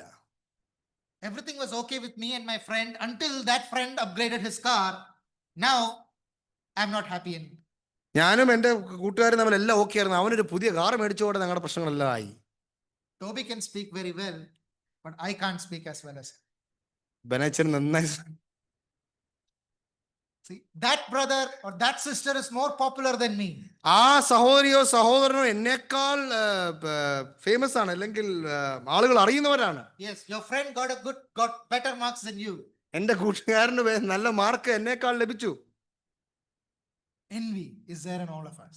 അസൂയ എന്ന് പറയുന്നത് ഉള്ളിൽ നിന്ന് വരുന്നതാണ്. But agape love, true love, does not feel resentment when somebody else gets a good thing. എന്നാൽ യഥാർത്ഥ സ്നേഹം, അഗാപ്പെ സ്നേഹം, എന്നിൽ നിന്ന് അസൂയയല്ല, മറ്റുള്ളവരോടും സ്നേഹം കാണിക്കുന്ന, മറ്റുള്ളവരെയും കൂടെ ഉൾക്കൊള്ളുന്ന, തൃപ്തി അടയുന്ന ഒരു സ്വഭാവം. But instead, love delights when somebody else gets good. എന്നാൽ സ്നേഹം മറ്റുള്ളവർക്ക് ഒരു നന്മ ലഭിക്കുമ്പോൾ അവരോട് കൂടെ ആഘോഷിക്കുന്ന, അതിനെ എൻജോയ് ചെയ്യുന്നതാണ് സ്നേഹം. And this love is what trains us. I don't have what he has, but I'm happy that he got it. എനിക്കും അവനില്ലാത്തത് എനിക്കും അവനുള്ളത് എനിക്കില്ല എങ്കിൽ പോലും അവനോടൊപ്പം സന്തോഷിപ്പാനുള്ള സ്നേഹത്തിന്റെ പ്രവൃത്തി. Love is not envious, but it is content. സ്നേഹം സ്പർദ്ധിക്കുന്നില്ല, തൃപ്തി അടയുന്നതാണ്. Number 4, നാലാമത്തെ കാര്യം, love does not parade itself. Love is not boastful, but it is unostentatious. And I will tell you the meaning of that word. സ്നേഹം സ്നേഹം നിഗളിക്കുന്നില്ല എന്നാണ് നാം വായിക്കുന്നത്. അതിന്റെ അഗപ്പെ സ്വയം നിഗളിക്കുന്നില്ല, സ്വയം പൊങ്ങുന്നതല്ല സ്നേഹം. പക്ഷെ വളരെ ശാന്തമായി, ആരോരും തിരിച്ചറിയാത്ത അല്ലെ, അങ്ങനെ ജീവിക്കുന്ന ഒരു സ്വഭാവ വിശേഷതയാണ് സ്നേഹം. Yes, it is not always wanting the spotlight. ശ്രദ്ധ ആകർഷിക്കാത്തതാണ് സ്നേഹം. Love does not parade itself. Yes. ആഗ്രഹിക്കാത്തത്. Yes. നിഗളിക്കുന്നില്ലതിന്റെ ഓപ്പോസിറ്റ് എന്ന് പറയുന്നത് മറ്റുള്ളവരിൽ നിന്ന് ശ്രദ്ധ ആകർഷിക്കാത്ത അല്ലെങ്കിൽ ആഗ്രഹിക്കാത്തതൊന്നാണ് സ്നേഹം. Yes. We all know that tendency. നമുക്കെല്ലാം ആ ടെൻഡൻസി, നമുക്കെല്ലാം ആ സ്വഭാവമുണ്ട്. We love to boast about ourselves. നമ്മളെ തന്നെ സ്വയമായിട്ട് പൊക്കുവാനായിട്ട് നമ്മൾ ആഗ്രഹിക്കുന്നവരാണ്. We love to boast about ourselves, our family history, our brotherism. We like to boast about all of that. അതെ, എന്നെ പറ്റി, എന്റെ കുടുംബത്തെ പറ്റി, എന്റെ കുടുംബം, ചരിത്രം, പിന്നെ ബ്രദറൻ, അങ്ങനെ പറയാനായിട്ട് നമുക്ക് വളരെ ആഗ്രഹിക്കുന്നവരാണ് നാം ഓരോരുത്തരും. There are two kinds of boasting. രണ്ട് തരത്തിലുള്ള നിഗളമുണ്ട്. There is empty boasting. That is simply, boasting about things that you don't really have. ചുമ്മാ നിഗളിക്കുന്നുണ്ട്. ഒന്നും ഇല്ലെങ്കിൽ പോലും ചുമ്മാ അങ്ങ് പൊങ്ങുന്ന കുറെ ടീമുണ്ട്. And then there is പൊങ്ങച്ചമുണ്ട്. And then there is showy boasting. That means ഉള്ളത് boasting the abilities that you have. ഒന്ന് പൊങ്ങച്ചമാണ്, ഇല്ലാത്ത സാധനം പൊങ്ങി പോകുന്നത് പൊങ്ങച്ചം. വേറൊരു കൈൻഡ് ഓഫ് നിഗളം എന്ന് പറയുന്നത് എല്ലാം ഉണ്ട്, അതെടുത്ത് അതിനെ കൊണ്ട് മറ്റുള്ളവരുടെ മുമ്പ് പ്രദർശിപ്പിച്ച് നിഗളിക്കുന്ന നിഗളം. In Corinthians, they had a lot of spiritual gifts and they were just boasting about it. കൊരിന്ത്യ സഭയിൽ എല്ലാവർക്കും ആത്മീയ വരങ്ങൾ ഉണ്ടായിരുന്നു. ആ ആത്മീയ വരങ്ങൾ കൊണ്ട് അവർ മറ്റുള്ളവരുടെ മുമ്പാകെ നിഗളിക്കാനും സ്വയം പൊങ്ങാനും അവർ ശ്രമിച്ചിരുന്നു. They all wanted the showy spiritual gift. മറ്റുള്ളവരെ കാണിക്കാൻ തക്കത്തിലുള്ള ആത്മീക വരങ്ങൾ ആഗ്രഹിക്കുന്നവരായിരുന്നു. And so Paul had to say, the body has different members. The eye should not say to the foot that I don't need you. The ear should not say, different parts of the member should not tell one another that I don't need you, I don't need you. ഞാനതൊന്നുകൂടെ ഒന്ന് explain ചെയ്യട്ടെ.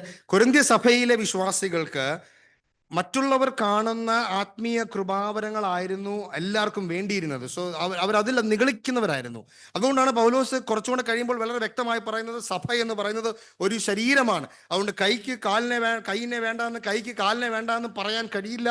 എല്ലാവർക്കും ദൈവം നൽകിയിരിക്കുന്ന കൃപാവരങ്ങൾ അതിൻ്റെതായ പ്രാധാന്യമുള്ളത് കൊണ്ട് ഒന്നിലും നിഗളിക്കരുത് എന്ന് സഭയോട് താൻ പറയുണ്ടായി. Thank you. Love does not draw attention to itself. സ്നേഹം സ്വയത്തിലേക്ക് ആകർഷിക്കുന്നതല്ല അഗപ്പേ സ്നേഹം. Look at the Lord Jesus himself. കർത്താവായ യേശുക്രിസ്തുവിനെ നാം ശ്രദ്ധിച്ചാൽ Isaiah 53 says, he had no formeliness, nothing that we should desire. യെശയ്യാവിന്റെ 53-ാമത്തെ അധ്യായത്തിൽ പ്രവാചകൻ പറയുകയാണ്, അവനിൽ സൗന്ദര്യമൊന്നുമില്ല, അവനിൽ ആകർഷിക്കപ്പെടുവാൻ തക്കവണ്ണം അവനിൽ ഒന്നുമില്ല. He had all the glory, but he never showed off. തനിക്ക് എല്ലാ മഹത്വവും ഉണ്ടായിട്ട് പോലും ഭൂമിയിൽ താൻ അത് പ്രദർശിപ്പിച്ചില്ല. He was meek and lowly in heart. അവൻ സൗമ്യതയും താഴ്മയും ഉള്ളവനായിരുന്നു. He came as the ordinary of ordinaries.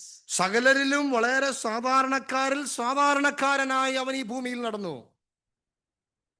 People really wondered, is this God or is this just a man? അവന്റെ ആ സാധാരണത്വം കണ്ടിട്ട് ആളുകൾ വിചാരിച്ചു, ഇവൻ ദൈവമാണോ? That was who the Lord Jesus is. He never attracted attention. And whenever people were going to make him king, what did he do? He went away from them. കർത്താവ് താൻ ഈ ഭൂമിയിൽ ശുശ്രൂഷ ചെയ്തപ്പോൾ തന്നിലേക്ക് ആകർഷണം അല്ലെങ്കിൽ തന്റെ സ്വയത്തിലേക്ക് അവൻ ആകർഷിക്കാതെ ആളുകൾ തന്നെ രാജാവാക്കാൻ ശ്രമിച്ചപ്പോഴൊക്കെയും താൻ അതിൽ നിന്ന് വിട്ടൊഴിഞ്ഞ് ഓടുന്നതായിട്ട് കാണുവാൻ കഴിയും. Yes, love never brags. Love is never boastful. സ്നേഹം നിഗളിക്കുന്നില്ല, അത് സ്വയം പൊങ്ങുന്നില്ല. We see this in our own lives. നമ്മുടെ ജീവിതത്തിൽ നാം അത് കാണുന്നു. We see this in our children. Number- Children love to boast. നമ്മുടെ കുഞ്ഞുങ്ങളുടെ ജീവിതത്തിൽ നാം ഇത് കാണും, കാരണം അത് അവരുടെ സ്വഭാവ വിശേഷതയാണ്. I'm sure many of you know the story about the two children who were boasting about their fathers. രണ്ട് കുഞ്ഞുങ്ങൾ അവരുടെ പിതാക്കന്മാരെ പറ്റി നിഗളിക്കുന്നത് അല്ലെങ്കിൽ സ്വയം പറയുന്നതായിട്ട് നമ്മൾ ശ്രദ്ധിക്കുകയുണ്ടായി. You must have all heard the story. നിങ്ങളെല്ലാം One boy said, "You know the Suez Canal? My father dug it." ഒരു പറഞ്ഞു സുവേസ് കനാൽ അറിയാമോ, അത് എന്റെ അപ്പം വെട്ടിയതാണ്. So the other one said, "Only that much? You know the Dead Sea? My father killed it." അപ്പൊ ഒരുത്തൻ പറഞ്ഞു അത് മാത്രമേ ഉള്ളൂ, ചാവുകടൽ അറിയോ, അത് എന്റെ അപ്പം കൊന്നാണ്. Children boast. കുഞ്ഞുങ്ങൾ അവര് നിഗളിക്കും, അവര് സ്വയം പൊങ്ങും. Adults are also the same. പ്രായമുള്ളവരും അതുപോലെ തന്നെയാണ്. We boast about our careers. നമ്മുടെ കരിയറിനെ പറ്റി നാം ബോസ്റ്റ് ചെയ്യും. On social media, we parade our lives. Social മീഡിയയിൽ നമ്മുടെ ജീവിതങ്ങളെ നാം അങ്ങ് കാണിക്കും. Our vacations, our meals, all of that is just നമ്മുടെ വെക്കേഷനും നമ്മുടെ മീലുകളും എല്ലാം നാം അങ്ങ് സോഷ്യൽ മീഡിയയിൽ നിഗളിപ്പാൻ അല്ലെങ്കിൽ മറ്റുള്ളവരെ കാണിക്കാൻ നമുക്ക് വളരെ ആവേശമാണ്. And others end up feeling less than us. മറ്റുള്ളവർക്ക് നമ്മുടെ ജീവിതങ്ങളെ കാണുമ്പോൾ അയ്യോ അത്രയൊന്നും ഇല്ലല്ലോ എന്ന് ചിന്തിക്കുവാൻ തക്കവണ്ണമുള്ള സാഹചര്യങ്ങളെ നാം ഉണ്ടാക്കും. In the church, my ministry, my service, my prayer life, we often boast about things that we should never boast. നമ്മുടെ സഭയിലും എൻ്റെ ശുശ്രൂഷ, എൻ്റെ പ്രാർത്ഥനാ ജീവിതം എന്നും പറഞ്ഞ് നാം സ്വയം നിഗളിക്കാറുണ്ട്. When love controls the heart, there is no place for boasting. Agape സ്നേഹം ഹൃദയത്തെ നിയന്ത്രിക്കുമ്പോൾ ഇതിന് യാതൊരു സ്ഥാനവുമില്ല. Yes. Do I rejoice when people notice me, or do I rejoice when others are built up because of me? മറ്റുള്ളവർ എന്നെ ശ്രദ്ധിക്കുമ്പോഴാണോ ഞാൻ ആനന്ദിക്കുന്നത്, അതോ മറ്റുള്ളവരെ ഞാൻ പണിയുവാൻ അല്ലെങ്കിൽ അവരുടെ ജീവിതത്തിന് സഹായമാകുമ്പോഴാണോ ഞാൻ സന്തോഷിക്കുന്നത്? Love is patient, love is kind, love does not envy, love does not parade itself, and number 5, love is not puffed up. സ്നേഹം ചീർക്കുന്നില്ല. Love, agape love, is not arrogant, but it is humble. സ്നേഹം ചീർക്കുന്നില്ല, പക്ഷെ സൗമ്യതയുള്ളതാണ്. Yes, love is not inflated with its own importance. That is how that servant of God translated it. ഒരു ദേവദാസൻ അതിനെ പറ്റി ഇങ്ങനെയാണ് താൻ translate ചെയ്തത്. താനാണ് ഏറ്റവും പ്രാധാന്യമുള്ളത് എന്ന് വെച്ച് സ്വയമായി പൊങ്ങുന്ന അല്ലെങ്കിൽ ചീർക്കുന്ന ഒരു വ്യക്തിയല്ല. An arrogant spirit had permeated the church at Corinth. കൊരിന്ത്യ സഭയിൽ നിഗളമുള്ള അല്ലെങ്കിൽ അഹങ്കാരമുള്ള ഒരു ആത്മാവ് അവരിൽ കയറിയിരുന്നു. People focused on self more than others. അവരുടെ സ്വയത്തിൽ അവർ അധിഷ്ഠിതമായ ശുശ്രൂഷകൾ ചെയ്യുവാൻ തുടങ്ങി. Saints in Corinth were puffed up with pride. കൊരിന്ത്യയിലെ വിശ്വാസികൾ അവർ അഹങ്കാരം കൊണ്ട് ചീർത്തുപോയി. 1 Corinthians chapter 4 and verse 18, Paul is saying, some are arrogant as though I am not coming to you. 1 കൊരിന്ത്യർ 4-ാം അധ്യായത്തിന്റെ 18-ാം വാക്യത്തിൽ പൗലോസ് പറയുന്നു, ഞാൻ വരായികൊണ്ട് നിങ്ങളിൽ പലരും അഹങ്കരിക്കുന്നു. 4 verse 18. അതിന്റെ 18-ാമത്തെ വാക്യം, എങ്കിലും ഞാൻ നിങ്ങളുടെ അടുക്കൽ വരികയില്ല എന്ന് വെച്ച് ചിലർ ചീർത്തിരിക്കുന്നു. Napoleon once said, I am not a man like other men. The laws of morality don't apply to me. Napoleon ഒരു പ്രാവശ്യം പറഞ്ഞു, മറ്റുള്ളവരെ പോലെ അല്ല ഞാൻ, അതുകൊണ്ട് ധാർമ്മികമായ ഒരു നിയമങ്ങളും എനിക്ക് ബാധകമല്ല. Yeah, the Corinthians thought that these laws don't apply to them. കൊരിന്ത്യ സഭയിലെ വിശ്വാസികൾ വിചാരിച്ചു നിയമങ്ങളൊന്നും അവർക്ക് ബാധകമല്ല. They were above correction. അവർ കറക്ഷന് വേണ്ടി അല്ലെങ്കിൽ തിരുത്തലിന് മുകളിലാണ് അവരെന്ന് വിചാരിച്ചു. Who are you to ask me? ആരാടാ എന്നോട് ചോദിക്കാൻ? They had no lack of spiritual gifts. They had no lack of activities, but this was their situation. അവർക്ക് സഭാ കൂടിവരവുകൾ ഉണ്ടായിരുന്നു, എല്ലാ കാര്യങ്ങളും ഉണ്ടായിരുന്നു, ആത്മീയ കൃപാവരങ്ങൾ ഉണ്ടായിരുന്നു, പക്ഷേ അവർ ചീർക്കുന്നവരായിരുന്നു. And instead of mourning over sin, what did they do? അവരുടെ പാപത്തെ പറ്റി അവർ ദുഃഖിക്കുന്നതിന് പകരം They were boasting in their sins. അവരുടെ പാപങ്ങളിൽ അവർ അഹങ്കരിച്ചു, അവർ ചീർത്തു. 1 Corinthians chapter 5 and verse 2. 1 കൊരിന്ത്യർ 5-ാം അധ്യായം 2-ാമത്തെ വാക്യത്തിൽ നാം ഇങ്ങനെ വായിക്കുന്നു, എന്നിട്ടും നിങ്ങൾ ചീർത്തിരിക്കുന്നു, ഈ ദുഷ്കർമ്മം ചെയ്തവനെ നിങ്ങളുടെ ഇടയിൽ നീക്കുവാൻ തക്കവണ്ണം നിങ്ങൾ ദുഃഖിച്ചിട്ടുമില്ല. You are arrogant. even tolerating sin among you. നിങ്ങൾ ചീർത്ത് നിങ്ങൾ ഇവനെ ഈ പാപം ചെയ്തവനെ നിങ്ങളുടെ ഇടയിൽ ഇരുത്തുവാൻ നിങ്ങൾ മടി കാണിക്കുന്നില്ല. Yeah. Sometimes we are so proud. Sometimes we are so proud in who we are. നാം പലപ്പോഴും നാം ആരാണെന്നുള്ള ചിന്തയിൽ നാം ചീർത്തു പോകുന്നവരാണ്. In 3rd John, the Apostle John is speaking about Diotrephes. He is a person who desires to be first among you. ഡയോത്രിഫസ് എന്ന് പറയുന്ന ഒരു വ്യക്തിയെ പറ്റി 3 യോഹന്നാനിൽ നാം വായിക്കുന്നുണ്ട്. നിങ്ങളിൽ ആദ്യം ആകുവാൻ അവൻ ആഗ്രഹിക്കുന്നു നാം വായിക്കുന്നുണ്ട്. യോഹന്നാൻ Be first. അവൻ എല്ലാത്തിലും ഒന്നാമനാകുവാൻ ആഗ്രഹിക്കുന്നു. That is not how we are supposed to be. നാം അങ്ങനെ ആകേണ്ടവരല്ല. We also many times are guilty of being so filled with our own importance. നാം പലപ്പോഴും നാമും നമ്മുടെ സ്വയത്തിൽ നാം ചീർക്കുന്നവരാണ്. Do I quietly, even in my mind, think of myself as better than others? ഞാനും എൻ്റെ മനസ്സിൽ മറ്റുള്ളവരെക്കാട്ടി ഞാനാണ് ഭേദം എന്ന് നാം ചിന്തിക്കുന്നവരല്ലേ? Because of my education or because of my background or because of so many things. Do I even secretly think I am better than others? എൻ്റെ വിദ്യാഭ്യാസം കൊണ്ടോ എൻ്റെ കഴിവ് കൊണ്ടോ അല്ലെങ്കിൽ എൻ്റെ എന്തെങ്കിലും കൊണ്ട് ഞാനാണോ മറ്റുള്ള ഈ വ്യക്തിയെക്കാൾ ബെറ്റർ എന്ന് ഞാൻ ചിന്തിക്കാറില്ലേ? Let us be clothed with humility like the Lord Jesus. കർത്താവായ യേശുക്രിസ്തുവിനെ പോലെ സൗമ്യത ധരിക്കുന്നവരായി തീരുവാനിടയാകട്ടെ. Humility is the badge of every believer who follows Christ. എല്ലാ കർത്താവിനെ അനുകരിക്കുന്ന എല്ലാ വിശ്വാസികൾക്കും സൗമ്യത എന്ന് പറയുന്നത് അവരുടെ സത്തായി മാറട്ടെ. Number 6. 6ാമത്തെ കാര്യം, Love does not, verse 5, love does not behave rudely. സ്നേഹം അയോഗ്യമായി നടക്കുന്നില്ല. Yes. Agape love is not rude, but courteous or graceful. Agape സ്നേഹം ഉഗ്രധിക്കാരം കാണിക്കുന്നില്ല, പക്ഷേ വിനീതമായി മറ്റുള്ളവരോട് ഇടപെടുന്നു. Yes. പരുക്കനായിട്ട് പെരുമാറുന്നു. Thank you. It avoids dishonorable behavior towards others.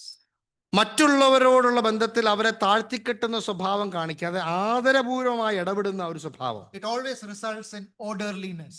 അത് ചന്തോചിതമായ ഒരു സ്വഭാവക്രമം അല്ലെങ്കിൽ ഒരു ഇടപാടിലേക്ക് അത് പോകുന്നു. And the church at Corinth struggled with that also. കൊരിന്ത്യ സഭയ്ക്കും ആ പ്രശ്നം ഉണ്ടായിരുന്നു. They all love to preach. അവർക്കെല്ലാം പ്രസംഗിക്കാൻ ആഗ്രഹമായിരുന്നു. Some people will stand up and never sit down. ചില ആൾക്കാർ എഴുന്നേറ്റപ്പൻ ഇരിക്കില്ല. They will take the whole meeting for themselves.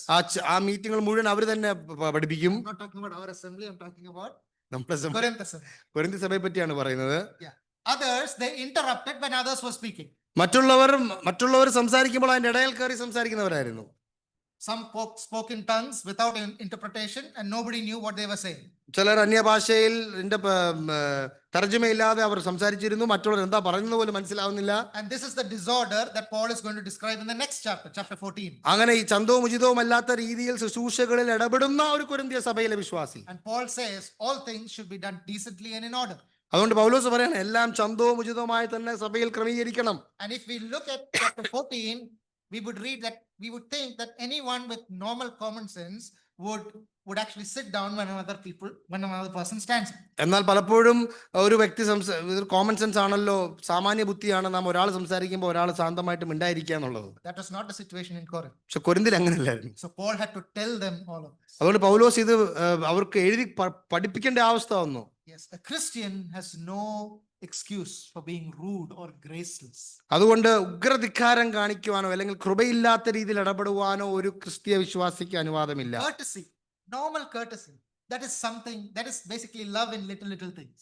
ചെറിയ ആദരവ്, സാമാന്യമായ മര്യാദ കാണിക്കുക എന്നുള്ളത് ഒരു വിശ്വാസിയിൽ സ്നേഹത്തിൽ അധിഷ്ഠിതമായ ഒരു കാര്യമാണ്. Yes, a loving person is considerate about another person. മറ്റുള്ളവരെയും കൂടെ കണക്കാക്കുന്ന അല്ലെങ്കിൽ അവരോട് മര്യാദ കാണിക്കുന്നതാണ് സ്നേഹം. At home, ഭവനത്തിൽ husband or wife arguments, they can sometimes be rude. ഭാര്യയും ഭർത്താവും അവർ ആർഗ്യൂ ചെയ്യുമ്പോൾ അല്ലെങ്കിൽ വഴക്കുണ്ടാകുമ്പോൾ അന്യോന്യം നാം ചിലപ്പോൾ ഉഗ്രധിക്കാരം കാണിക്കുന്നവരാണ്. Yes, parents can be harsh with their children. മാതാപിതാക്കൾ മക്കളുമായിട്ട് വളരെ ഉഗ്രകോപത്തിൽ കയറുവാൻ സാധ്യതയുണ്ട്. Children can be disrespectful towards their parents. മക്കൾ അപ്പനമ്മയോട് ഒരു ബഹുമാനം കാണിക്കാത്തവരായിരിക്കും. Yes, friendships are spoiled because people speak very bluntly with one another. സൗഹൃദ ബന്ധങ്ങൾ നഷ്ടപ്പെട്ടു പോകുന്നതിന്റെ കാരണം അന്യോന്യം വളരെ സാമാന്യ മര്യാദ ഇല്ലാതെ സംസാരിക്കുന്ന അവസ്ഥകൾ കൊണ്ട്. Why do we do good things in a bad way? എന്തുകൊണ്ടാണ് നല്ല കാര്യങ്ങൾ മോശമായ രീതിയിൽ Why ചെയ്യുന്നത്? do we practice one virtue at the expense of another virtue? ഒരു നന്മയെ വേറൊരു നന്മയുടെ ഒരു നന്മ പ്രവർത്തിക്കാനായി വേറൊരു നന്മയെ മറന്നു കളയുന്നത് എന്തുകൊണ്ട്? Sometimes our truth telling outruns our compassion. ഒരുപക്ഷെ നമ്മുടെ സത്യം പറയുക എന്നുള്ള ആ സ്വഭാവം മര്യാദ കാണിക്കാത്ത രീതിയിലായി പോകാൻ സാധ്യതയുണ്ട്. Some Christians even boast, I am a person who tells everything bluntly. ഞാനെല്ലാം പച്ചയായിട്ട് പറയുന്ന ഒരു വ്യക്തിയാണെന്ന് പല വിശ്വാസികളും പറയുന്നവരാണ്. But love is never brutal. Love is always graceful. എന്നാൽ സ്നേഹം ഉഗ്രധിക്കാരം അല്ലെങ്കിൽ നശിപ്പിക്കുന്നതല്ല. സ്നേഹം മറ്റുള്ളവരോ കരുതി അവരോട് ഇടപെടുന്ന ഒരു സ്വഭാവമാണ്. Yes, Paul says, speak the truth, but speak the truth in love. പൗലോസ് പറഞ്ഞു സത്യം സംസാരിക്കണം, സ്നേഹത്തിൽ സത്യം സംസാരിക്കുക. And the Lord again is the perfect example of that. കർത്താവ് ഇതിന് ഒരു വലിയ മാതൃകയാണ്. A bruised reed he will not break. A smoking wick he will not quench. ചതഞ്ഞോടെ അവൻ തകർക്കാറില്ല.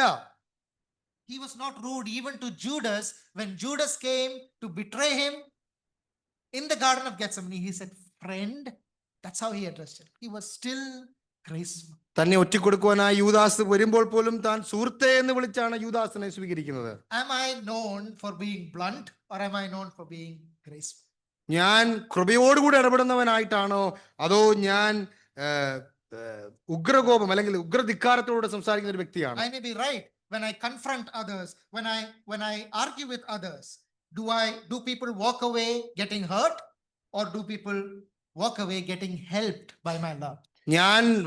ഞാൻ മറ്റുള്ളവരോട് ഇടപെടുമ്പോൾ അല്ലെങ്കിൽ അവരെ ഞാൻ തിരുത്തുമ്പോൾ എന്റെ തിരുത്തൽ കാരണം അവർ തകർന്നു പോകുന്നവരാണോ അതോ അവർ പണിയപ്പെടുന്നവരായി മാറുകയാണോ? Agape love is not rude, but it is gracious. Agape സ്നേഹം മറ്റുള്ളവരെ തകർത്ത് കളയുന്നതല്ല, മറ്റുള്ളവരെ ഉൾക്കൊള്ളുന്നതാണ് ഒന്നാണ്. Does not behave rudely. നാം ഇങ്ങനെ പെരുമാറുവാൻ അല്ലെങ്കിൽ മര്യാദ കൂടാതെ പെരുമാറാൻ ഇടയാകരുത്. So I only completed 6 and ഞാൻ 6 കഴിഞ്ഞുള്ളൂ, സമയം കഴിഞ്ഞു പോയി. as I reminded before, this is not the portrait of the dream of an artist, but it is a picture of a photographer. ഇവിടെ കാണുന്ന സ്നേഹത്തിന്റെ സ്വഭാവ വിശേഷതകൾ ഒരു കലാകാരന്റെ സ്വപ്നമല്ല, പക്ഷേ കാണപ്പെടുന്ന സ്വഭാവ വിശേഷത തന്നെയാണ്, അല്ലെങ്കിൽ യഥാർത്ഥത്തിൽ ഉള്ളത് തന്നെയാണ്. It is a portrait of the Lord Jesus. കർത്താവായ യേശുക്രിസ്തുവിൽ നാം ഇത് മുഴുവൻ കാണുന്നു. He is the greatest example of patience, of kindness, of not having envy. ദീർഘമായി ക്ഷമിക്കുന്നതിന്റെയും ദയ കാണിക്കുന്നതിന്റെയും സ്പർദ്ധിക്കാത്തതിന്റെയും ഉദാഹരണം He കർത്താവാണ്. is the example of contentment. അവനാണ് തൃപ്തി അടയുന്നതിന്റെ ഉദാഹരണം. His greatness is not only what he exhibited, his greatness is also what he suppressed. അവൻ എന്ത് കാണിച്ചു എന്നുള്ളതിനേക്കാൾ മുകളിലായി അവൻ എന്ത് ചെയ്തില്ല എന്നുള്ളതും കർത്താവിന്റെ ജീവിതത്തിൽ നാം കാണുന്നതാണ് ഒരു വസ്തുതയാണ്. The veiling of his glory. തന്റെ മഹത്വം താൻ മുഴുവനുമായി അടക്കി വെച്ചു. His restraint in working miracles. താൻ അത്ഭുതങ്ങൾ ചെയ്തപ്പോൾ വളരെ ശാന്തമായി, താൻ സ്വയം പൊങ്ങാതെ മറ്റുള്ളവരുടെ മുമ്പാകെ അതൊരു പ്രദർശന വസ്തുവായി മാറാതെ വളരെ ശാന്തമായി പ്രവർത്തിച്ചു. You know, even the people, they marveled because he said nothing. പല ആളുകളും കർത്താവായ യേശുക്രിസ്തുവിന്റെ ശുശ്രൂഷകൾക്ക് ശേഷം അവർ ആശ്ചര്യച്ചു പോയി. കാരണം അവൻ പലതിലും അവൻ ഒരു വാക്ക് പോലും സംസാരിച്ചില്ല. Pilate marveled at his silence. തന്റെ ശാന്തതയിൽ തന്റെ താൻ പീലാത്തോസിന് ഉത്തരം കൊടുക്കാത്ത അവസ്ഥയിൽ ആ ശാന്തതയിൽ പീലാത്തോസ് അതിശയിച്ചു. There was no showing off. There was no pride or contempt of others. സ്പർദ്ധയില്ലായിരുന്നു, മറ്റുള്ളവര് തൃപ്തി അടയാത്തൊരു ജീവിതമായിരുന്നില്ല കർത്താവ്. It was the opposite of selfishness. He always lived for others. താൻ സ്വാർത്ഥതയില്ലാത്ത വ്യക്തിയായിരുന്നു, മറ്റുള്ളവർക്ക് വേണ്ടി ജീവിച്ചവനാണ്. Then you go to the remaining ones. He showed none of those vices, but he had all of those virtues. നാം പിന്നീട് കാണുന്ന ഭാഗങ്ങളെല്ലാം അവിടെ പറയുന്ന ഒരു കാര്യം തന്നിലില്ലായിരുന്നു. അവിടെ ഉണ്ടായിരുന്ന അതിന്റെ എല്ലാം ഓപ്പോസിറ്റ്സ് കർത്താവിന്റെ ജീവിതത്തിൽ നാം കാണുന്നതാണ്. He endured all the cruelty and the hatred of man and went all the way to the cross of Calvary. മനുഷ്യന്റെ എല്ലാവിധമായ പകയും വിദ്വേഷവും താൻ ഏറ്റുകൊണ്ട് ശാന്തമായി ക്രൂശിലേക്ക് അവൻ നടന്നുപോയി. That is the definition of love. അതാണ് സ്നേഹത്തിന്റെ ഡെഫിനിഷൻ, അതിന്റെ ഉദാഹരണം. And our business as Christians in this world is to have all these things fitted into our lives as well. വിശ്വാസി എന്ന നിലയിൽ ഈ കാണുന്ന സ്വഭാവ വിശേഷതകൾ എൻ്റെ ജീവിതത്തിലേക്ക് പ്രാവർത്തികമാക്കുവാനും അനുവർത്ഥമാക്കുവാനും ഇടയാകണം. Yes, the Apostle Peter says that by his grace he has allowed us to participate in the divine nature. അപ്പോസ്തലൻ പത്രോസ് പറയുന്നത് പോലെ കൃപയാൽ അവന്റെ ദിവ്യ സ്വഭാവത്തിന്റെ കൂട്ടവാസികളായി തീരുവാൻ നമുക്ക് അവകാശം ലഭിച്ചു. And we need to add things so that into our own lives. കർത്താവിന്റെ ജീവിതത്തിന്റെ സ്വഭാവ വിശേഷതകൾ, സ്നേഹത്തിന്റെ ഈ സ്വഭാവ വിശേഷതകൾ എൻ്റെ ജീവിതത്തിലേക്ക് കൂട്ടിച്ചേർക്കുവാൻ ഞാൻ ക്രിയാത്മകമായി പ്രവർത്തിക്കണം. We need to practice love. നാം സ്നേഹം നാം പ്രദർശിപ്പിക്കണം, നാം കാണിക്കണം. We need to be more like him. നാം കർത്താവിനോടൊപ്പം കർത്താവിനെ പോലെ ആയിത്തീരുവാനിടയാകണം. Yes, and that beautiful song by V. Nagal. Nagal Sahib എഴുതിയ മനോഹരമായ പാട്ടാണ്. സ്നേഹമാം നിന്നെ കണ്ടവൻ പിന്നെ പിന്നെ സ്നേഹിക്കാതെ ജീവിക്കുന്നു. നാഗൽ സാഹിബിന്റെ പാട്ടിൽ നാം പലപ്പോഴും സ്നേഹമാം നിന്നെ കണ്ടവർ സ്നേഹിക്കാതെ ജീവിക്കുവാൻ കഴിയുമോ? സ്നേഹിപ്പിക്കണം എന്നെ അശേഷം, സ്നേഹം നൽകണം N Prabhu. Let us just sing that song and let us close. സ്നേഹമാം നിന്നെ കണ്ടവർ പിന്നെ സ്നേഹിക്കും.